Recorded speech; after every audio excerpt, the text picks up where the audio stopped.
It's been 22 years, but still they mourn and remember. In New York, it's an early morning thing, just as the attacks were almost a quarter of a century ago. Vice President Kamala Harris led the tributes this year.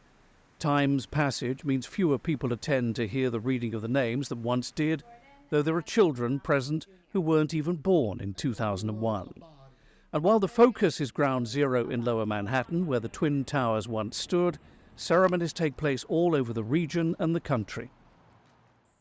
Just over 50 kilometers away is a memorial to 9/11, set high up in the leafy hills of the next-door state of New Jersey. It's called the Tower of Remembrance.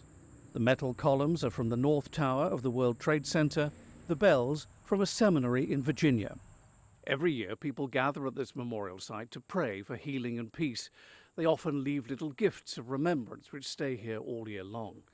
And just touching this metalwork from the North Tower brings that day back. The names of every innocent victim who died in Lower Manhattan, the Pentagon, and Shanksville, Pennsylvania, are here on the walls of the memorial. In New York, 22 years on, the weather was very different to the sunshine of 2001, mourners having to dodge rain showers. President Biden, returning from his trip to the G20 in Vietnam, marked 9/11 at a U.S. military base in Alaska, while First Lady Jill Biden laid a wreath at the Pentagon in Washington, D.C., and there were commemorations at that remote spot in Pennsylvania where Flight 93 came down after the passengers tried to fight back against the hijackers.